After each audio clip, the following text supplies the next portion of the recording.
What if one story could take you to another world? Stories are the soul of every place. They keep its spirit alive. A legend is a story based on real people or events that is retold over time. Oops! Folklore is a shared culture and stories, beliefs, and traditions that are passed down through generations. They matter because they preserve culture and identity. Think of them as cultural texts and shared memories. Tell us how people live, what they believe, and who they are. Let's explore where these stories take us next. Lakbay kwento! Ano? Tara? Bye! See you!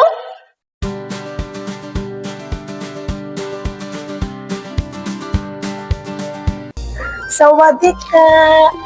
Welcome to the land of smiles, Thailand. Here in Thailand, every place has a story, and some are about love that never gives up.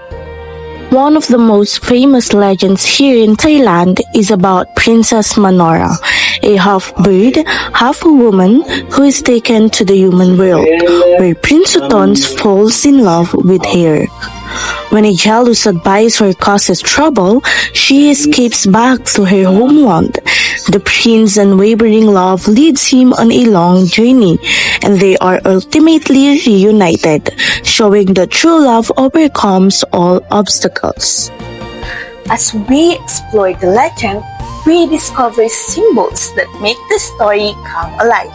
The kinare, representing purity, her wings representing freedom, and Prince Uton's journey representing love and determination. And at its heart, the story is all about love and separation, but love always finds its way back. Tapon ka! In Thailand, every culture and tradition will make you feel like you are stepping into a living story from the past. Watching the graceful Nora dance brings the legend of Princess Manora to life, where every movement retells an ancient story filled with love, loyalty, sacrifice, and staying true to oneself.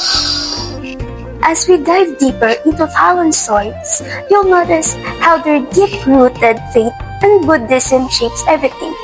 When faith, destiny, and spiritual beings create a strong bond between people, nature, and something greater. It feels like every sacred taste and quiet story reveals a world when unseen force guide life, and every action leaves a ripple beyond present. Why does the legend of Princess Manora matters? It matters today because of its aesthetic way of delivering the values, emotions, and attitudes hidden in the story. They also use the element rooted in Thai folklore, makes the story unique to others.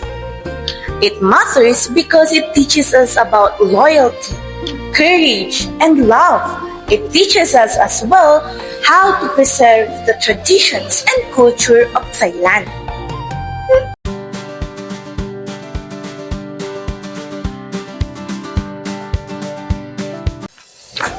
Singham, Vietnam! The land of ascending dragons, where history and myth shape the spirit of its people.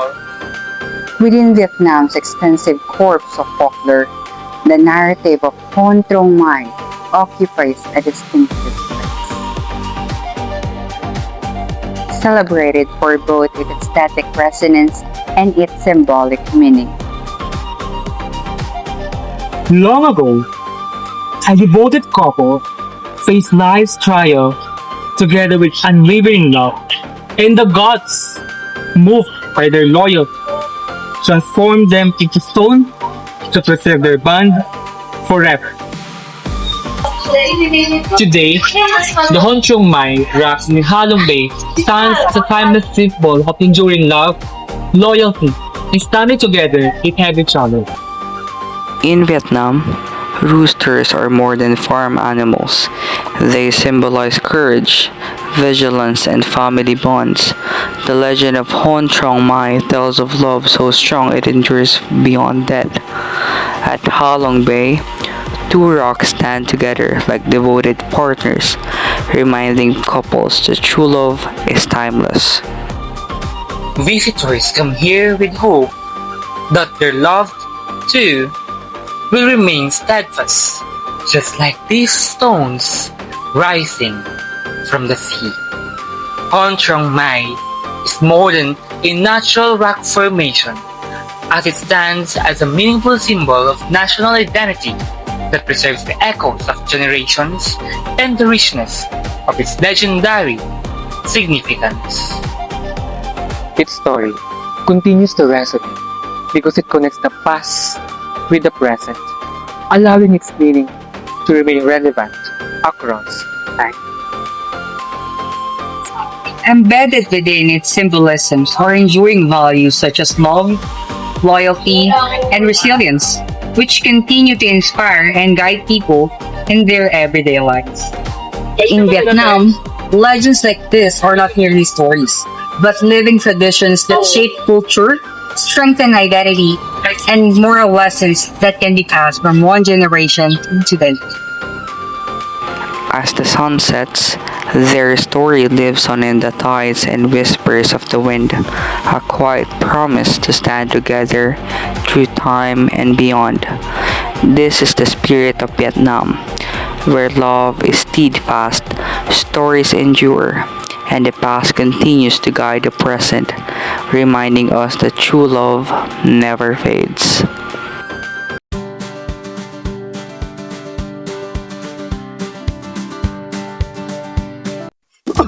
Wait, where are we? Uy, Philippines! Mabuhay! Maligayang pagbalik sa perlas ng silanganan, Pilipinas! Wow, the Philippines is truly a beautiful country full of cultures and traditions. And beyond its landscape, this land is alive with stories of beginnings. That explain how life began. And here in the Philippines, those stories are alive with legends passed down from generation to generation. Now, before we share one of these legends, let's ask you something. Do you have an idea where the first people come from? In the Philippines, there are many legends that can answer that question. In the Visayan myth, the sea and sky tells a sacred bird that form islands and bamboo came from Sikalak and Sikabay. In Tagalog myth of Bathala, it speaks of a creator god that shook the earth after a great battle. Among these legends, there are the one most beloved legend. That is the legend of Malakas. At si Maganda, it tells how the first woman and men emerged in the bamboo stalk. Si Malakas, the strong one, si Maganda, the beautiful one. Together, they become the parents of Filipino people, symbols of resilience and grace. Strength and beauty side by side. That's the spirit of the Philippines. Before time began, God looked upon the vast emptiness and grew lonely. With the wave of his hand, the world was created. Forests, flowers, rivers, seas, and birds singing in the sky. One day, the king of birds flew across the heaven and landed on tall bamboo. From inside, he heard the voice pleading, "Free me, mighty bird." Curious, the bird pecked at the bamboo until it split open. Out stepped Malakas, the strong one. The bird struck another bamboo, and from it emerged Maganda, the beautiful one. The bird carried them to a land of shining islands, the pearl of the Orient Seas. There, Malakas and Maganda began their life together as the first parents of the Filipino people. Their story reminds us of the balance and strength and beauty, symbols of resilience, harmony, and the spirit of the Philippines. The legend of Malakas and Maganda really carries a powerful theme and symbol. Malakas stands for strength and resilience. Maganda represents grace and beauty. And even the bamboo has a symbol too. Strong yet flexible. It is deeply rooted in our Filipino culture. They They bend on the challenges, but not break. The story connects to the place, cultures, and beliefs of the Philippines. Bamboo grows everywhere, and its values of strength and beauty are seen in family, community, and daily life. That's why the story matters. It reminds the Filipino of their origin, their resilience, and the balance of strength and resilience that reminder of their spirit. So when we hear the myth of si Malakas and si Maganda, we're not just hearing a myth, we hear the heartbeat of the Philippines. Now, let's connect this thread. How this story is similar to or different from each other. When we track the convergence of these legends, we can spot some patterns. All of them share spiritual beliefs and some portrayal of nature when supernatural beings and environment shape events. He also highlights common lessons such as love, loyalty, and resilience. Vietnamese stories emphasizes Buddhist morals, while Thai stories enhances or fuses the combination of resilience and harmony, while Philippine stories, they emphasizes or they fuses colonial mentality, indigenous stories, which preserves their cultural identity. What relevance do these stories hold for us today?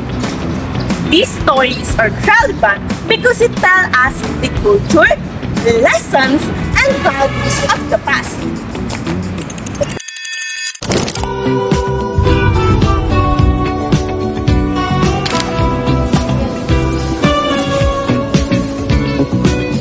Exploring these legends through an immersive setting deepened my understanding of how stories reflect cultural values and bring traditions to life.